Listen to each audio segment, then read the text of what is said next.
Heading up the Greenway, Monday evening. It's like 60. Wow, this is nice big trash collection on the bike lane over here on 29th in the protected bike lane here.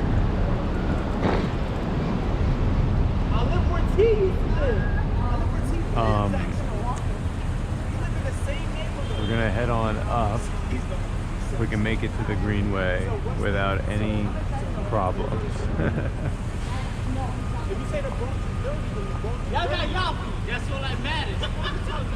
Hopefully we'll be able to.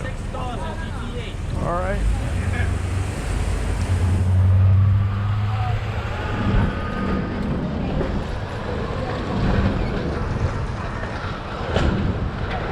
Oh, I love this. Is my favorite part, right? No, I'm just kidding. This is the fucking worst part of everything here. It's a bumpy pile of crap, and then this little tiny painted section. This paint keeps me safe. Don't you know they've invented car repellent paint that protects you? Oh, these guys going. I don't know, but they're slowing down the traffic. That's good. Car repellent paint. It's like the there's a tweet. I think the DOT sent it out where it shows a bus going through a protected, you know, a sort of a dedicated bus lane, zapping cars in its way. Of course, it's a camera enforcement system, but people seem to love it because they were like, oh, when do I get that superpower where I can just zap and make cars disappear with something? Because we would all buy that. That'd be great. I want that for like all kinds of things. I want to zap crap that's in the bike lane, but also I want to zap the road into being smooth and not cruddy like this bumpy road here.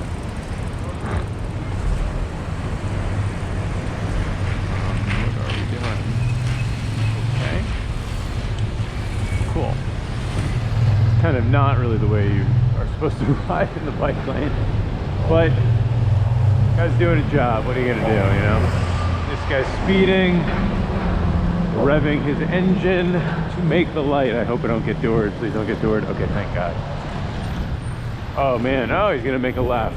Is he gonna go into me? Yeah, thank you. Thank you for cutting me off. Thank you so much. Cool. And that is why we need protected intersections. Bike lanes are not enough. You need protected intersections as well. Because it stops drivers from making turns directly into your path. And here's a garbage truck that's in the bike lane. Thank you. Oh, and this Range Rover, or no, Mercedes, NYC 6629, looks important because you know he's important because he has 4 digits on his license plate. So he's probably a cop, illegally parking in the bike lane. Knows that nothing will be done. Absolutely nothing will be done. And then a postal service truck sitting here illegally also. So I don't know if you can see, but right back here where this cone is, it says no standing anytime, all the way down. This whole area is a no standing zone. So all of those cars should be, at the minimum, given a summons, possibly booted, and possibly towed. Guess what's going to happen to them? So de Blasio sent a tweet today saying about how the oceans, something about the oceans and global warming. Obviously, it's all bad news. But he's like, we have a decade, just 10 years to act on this. So it's a big deal. And like, yeah, no shit. So I tweeted back and asked him what his plan was to reduce VMTs, which is vehicle miles traveled in New York City. It's a number that I don't even think they track properly, but they directly is proportional to the carbon emissions that New York City creates. When you have roads, you have carbon emissions, because you are inherently, roads incentivize people to drive. If you didn't have, if you eliminated, you know, certain roads and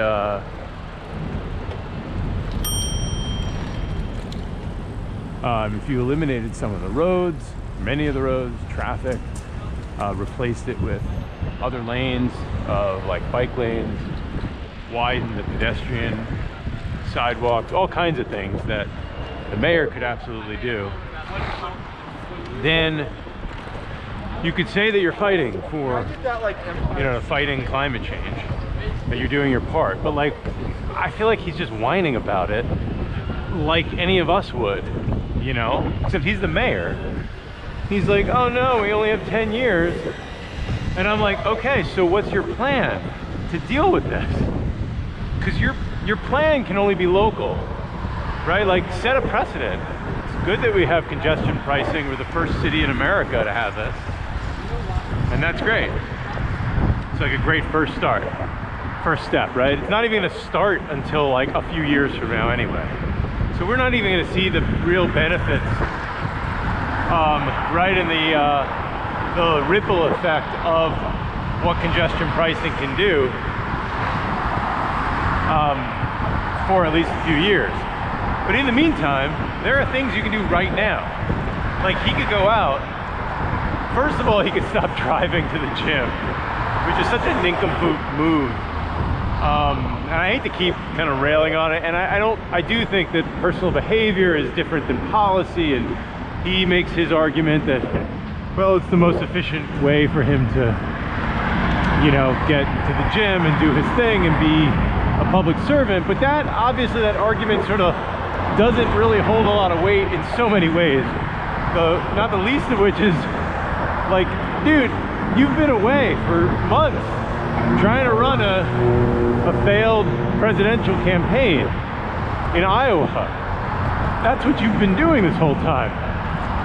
So the argument that you need to drive to the gym to be super productive, you know, so you don't waste any time, is like a nonsense one. And so anyway, so that's that. I do think that if you were the mayor, you also hold a lot of, there's a lot of responsibility and a lot of eyes on you to lead and to be, to sort of set an example, even if it is less efficient or whatever he argues, which is kind of not really, I call bullshit on most of that.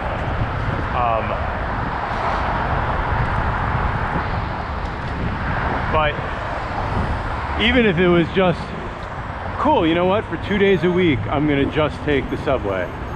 I'm gonna just ride a bike, or I'm gonna just, you know, I'm gonna be a pedestrian, I'm gonna be a subway rider, I'm gonna ride the bus. Like, even those symbolic gestures, you could say, I'll take his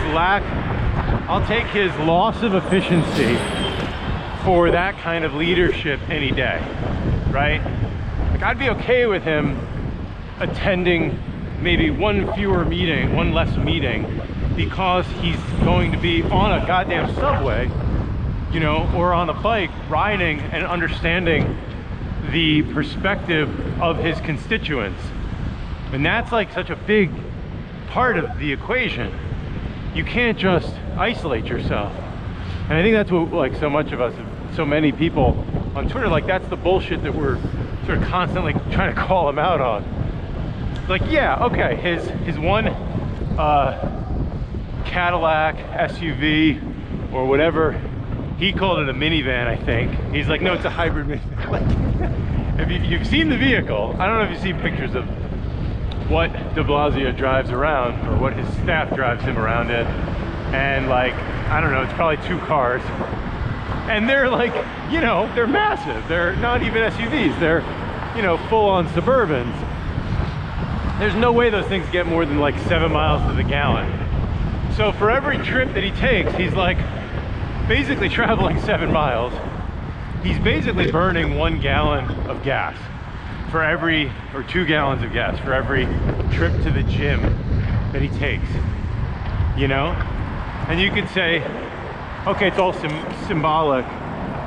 I think I just dropped something, or I don't know what happened.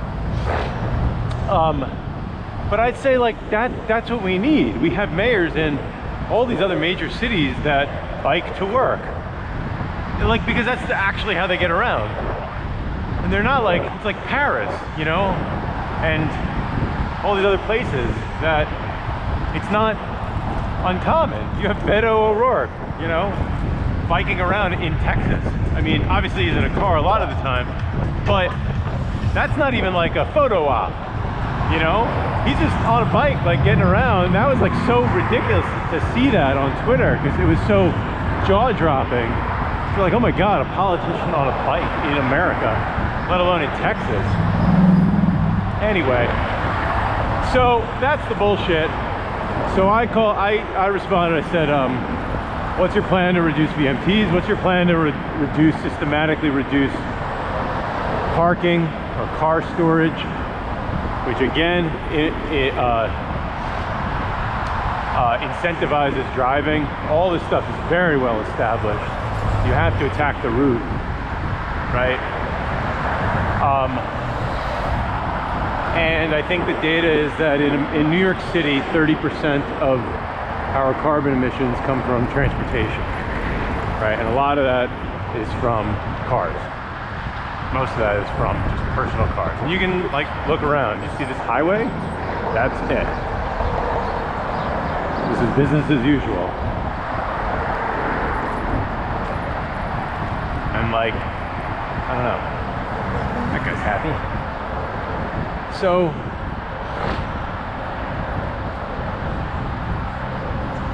yeah, so that's kind of frustrating.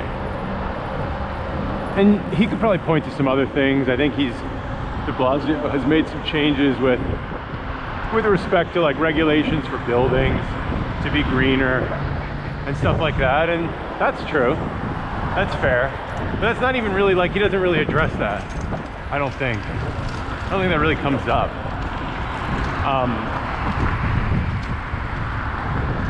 Because the city isn't just like streets, like car traffic, and then a few green buildings. You know, it's kind of like the joke about, well, we're LEED certified. You know, the Apple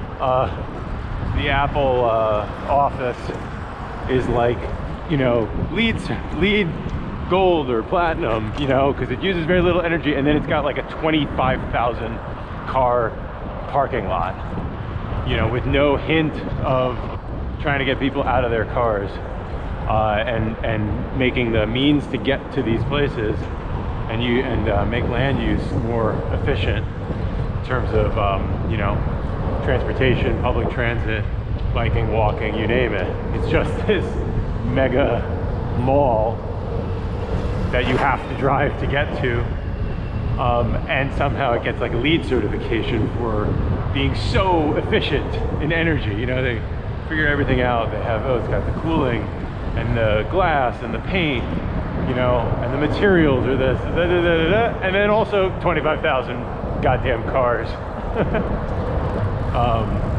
This, you know, parking lots.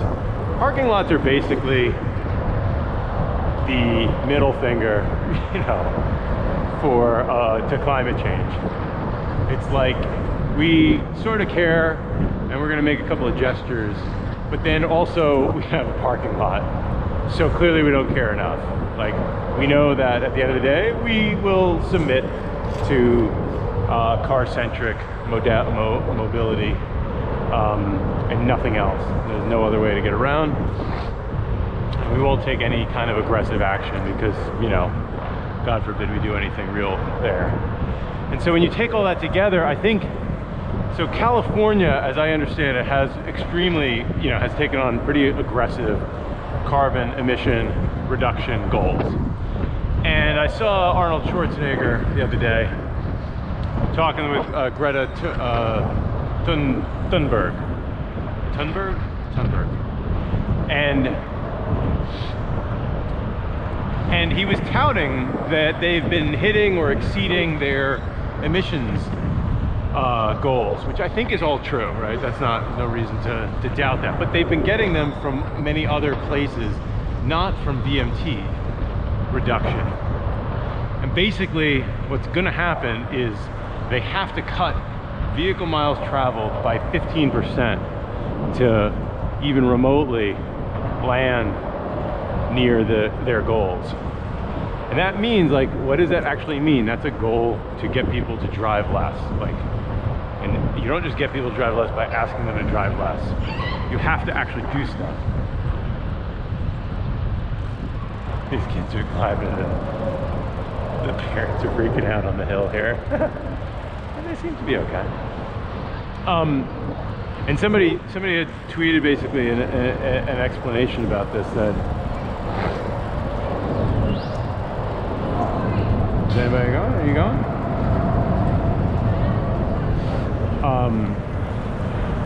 That I'll just walk this across here.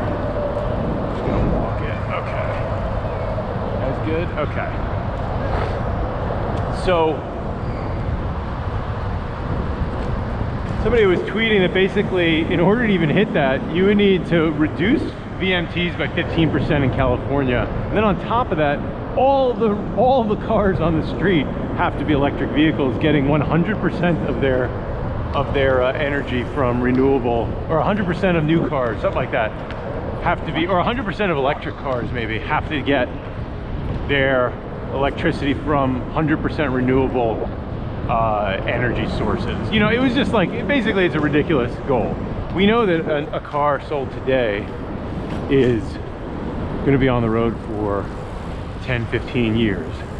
So we're already, like, the change is already happening right now. If you want to make the changes, we're already losing. We're already digging ourselves out of a hole, because it's not like the car industry has transformed already. Like, have you seen some of the ads? I get these ads on Instagram and Twitter. They're these car ads, and they make me like think, you know, that they're all of these companies and all the people involved are selling, they're basically like selling tobacco to minors, you know? They know that their product is it causes climate change, right? They know that. They know that more on the street is not good. And yet the entire machine like has to continue making money and keep going, but they're still complicit in all of this without any real regard for the damage that this kind of stuff is doing. And I'm not saying that it's like car companies are 100% to blame or anything. I actually think cities and the states at the state level and the federal level are like largely to blame. They could have created, and they could still create, policies around mobility, public transit, you know, bikeability, walkability, pedestrianization, all that kind of stuff. It's probably done at the local and state level, right? But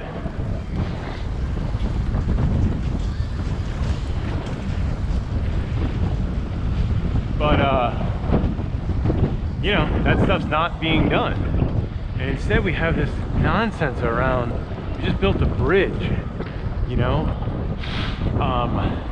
Or like highway widening projects that claim to be good for the environment because supposedly you burn less gas when you burn less gas because you're not in traffic.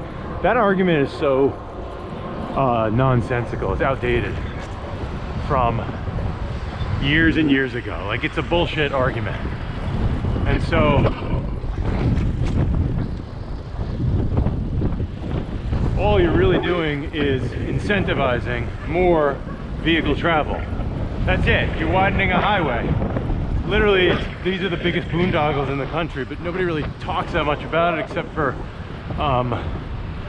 you know, the City Observatory, which is a newsletter I subscribe to. I suggest you should subscribe to it too.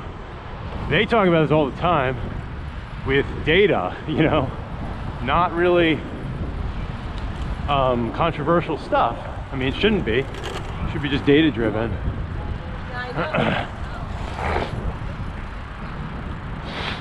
So, oh yeah, all the I'm like, why are there so many Jews out today? It's Rosh Hashanah. It's the evening. Happy New Year. Happy New Year. Happy New Year. And Happy New Year to you. Yom Tov is Yom Day. Oh no, that's good day. I don't even know. No, Rosh Tom? Yom? I don't know. Boy, my Hebrew is not coming back to me. But oh, sorry. No, Rosh means head. Shana is year. Rosh Hashanah means top of the year, right? The beginning of the year, New Year. Shana Tova is Happy New Year. I'm like an idiot. I've already lost all of my Hebrew school knowledge when I was a kid. You know, make this a Happy New Year if this highway was shut down. Then everybody could walk on this and have a beautiful view without any of this noise and pollution. That would be great. So, anyway, could rail all day on oh boy. Oh, we got a lot going on over here. Let's see what's going on over here, guys. A lot of people out today. On the bike lane, on the greenway here. Hey! Like that is funny. Hey. Oh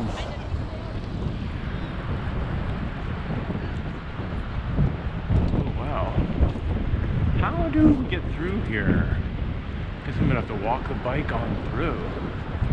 Wow.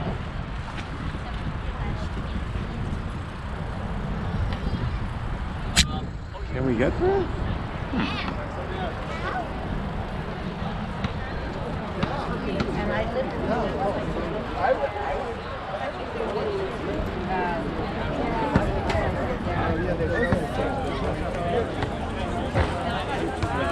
Wow. A lot of action on the greenway here.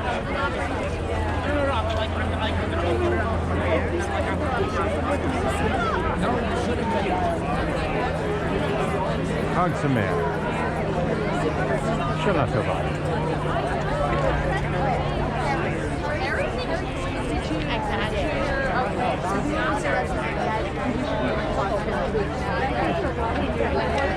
Oh yeah, no problem. Shana Tova.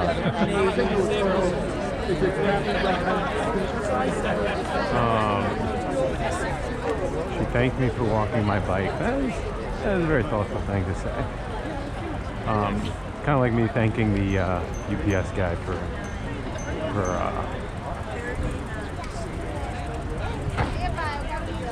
crowded spot here. Oh, hey, how's it going? Shana Tova. I knew I'd recognize somebody.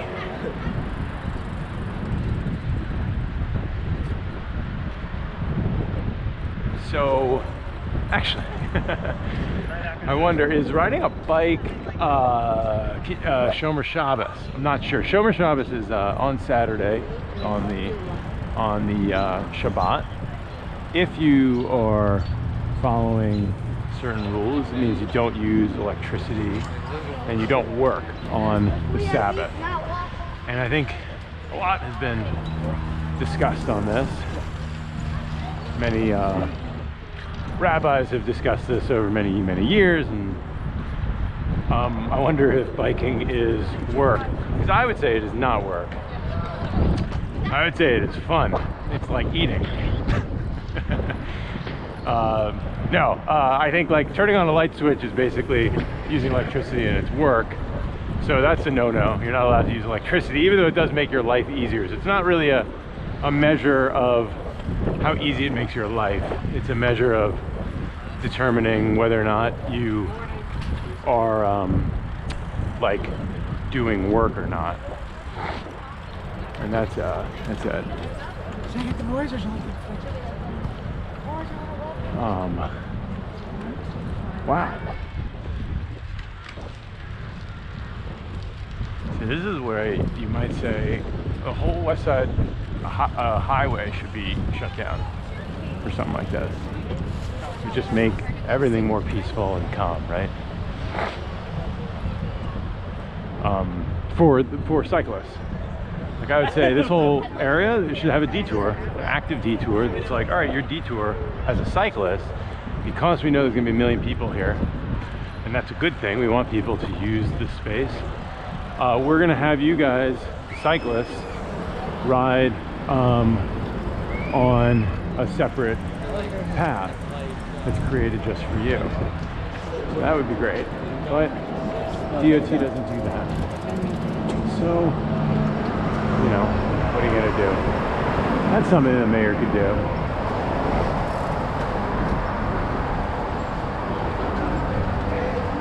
Electric bike would be easy up this hill.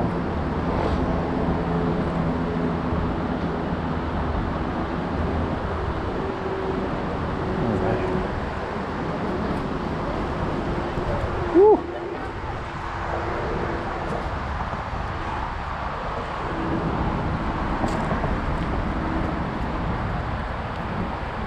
The woman I saw said hello to, she's part of the Families for Safe Streets, Hannah, I believe.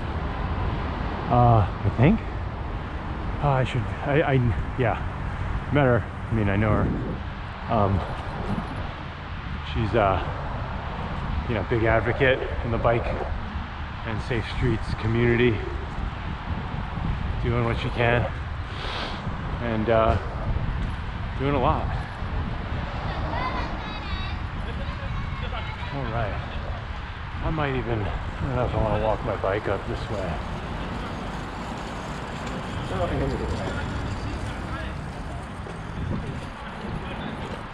Good, slows you down a little bit. Whew. Oh, little hot dog. Hot dog.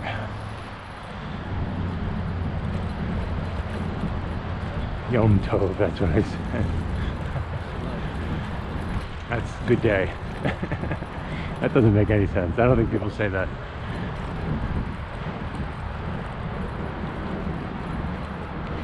Let me just take it easy here.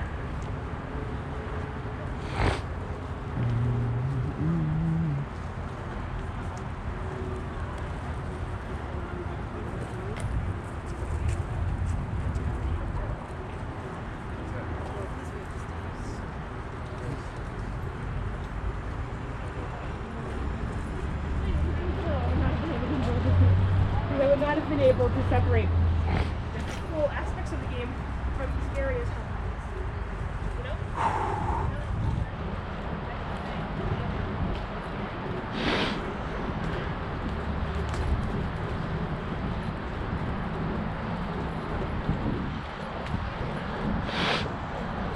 Ooh, these hills.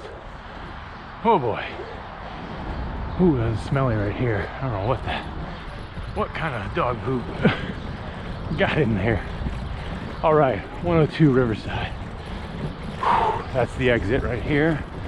And then I mosey on up to 104th and Riverside. I might actually pop over here.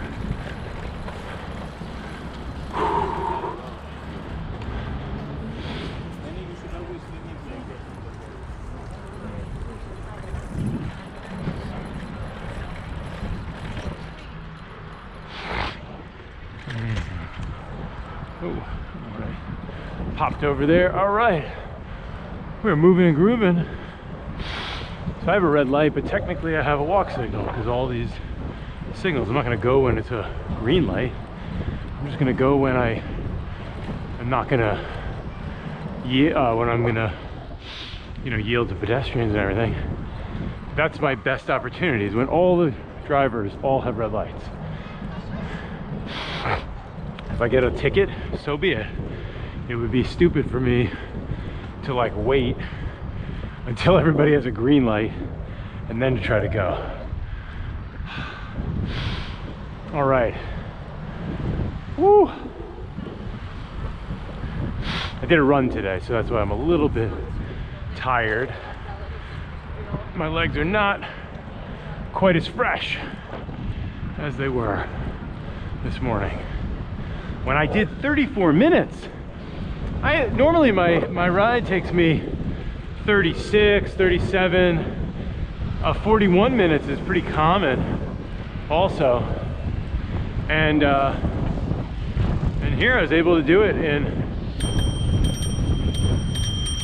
this person in his cocoon. Can you hear me? No? Right away. I was buzzing.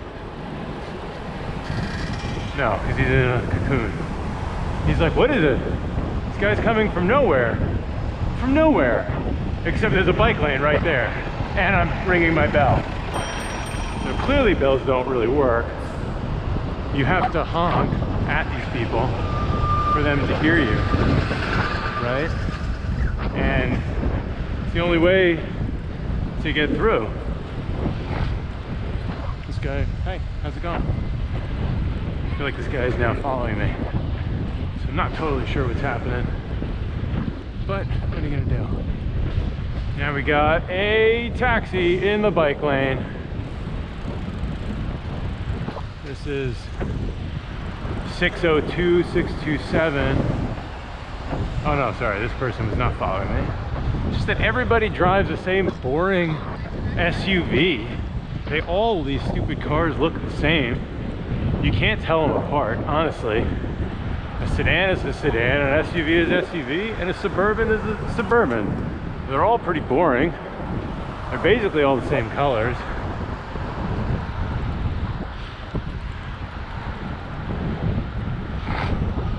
Cool, we got 2 on the bike lane.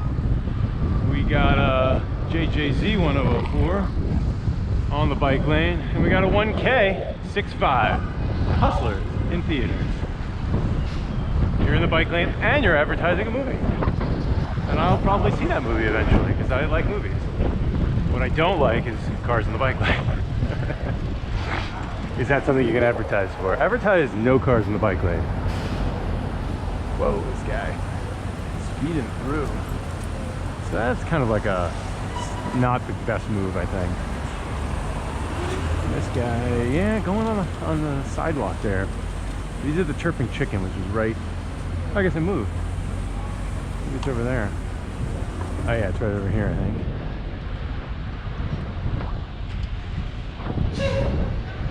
So that's what we got. Hey, we got another taxi in the bike lane. All right. This is de Blasio's infrastructure working as expected.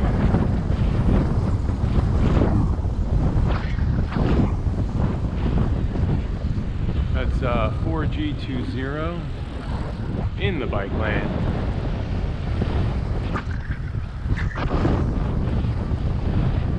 And then all these guys are going to speed through this green light only to hit a red light, either going right or left. Watch what happens next. You'll never believe what happens next. I mean, I'm going a little bit fast, but that's what happens. People start revving their engines, getting to the red light really fast. Got to the red light. I'm gonna do my quick sweep. Is there a cop? I stopped. I have deniability, and now I'm gonna go through. It's actually not really the case because I'm on camera saying this, so. But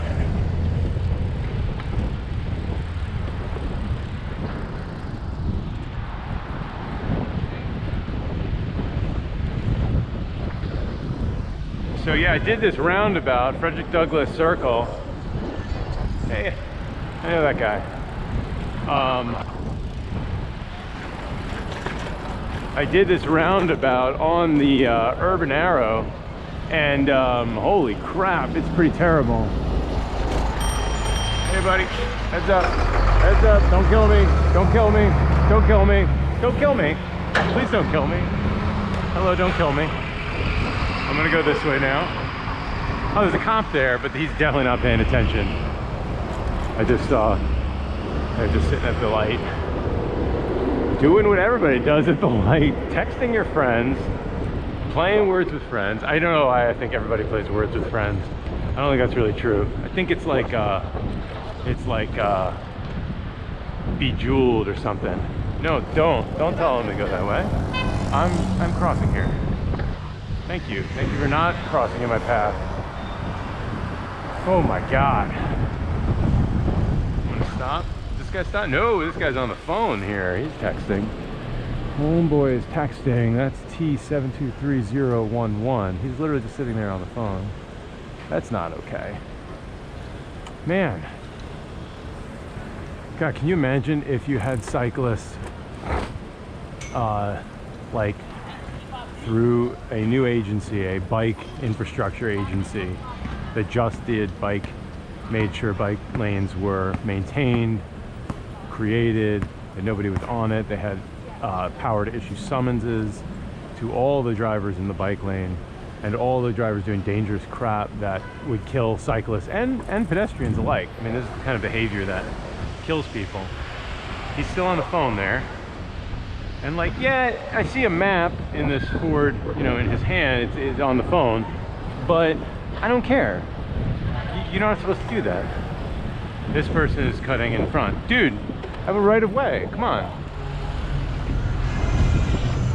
These people are such assholes. Like, what do you think's gonna happen?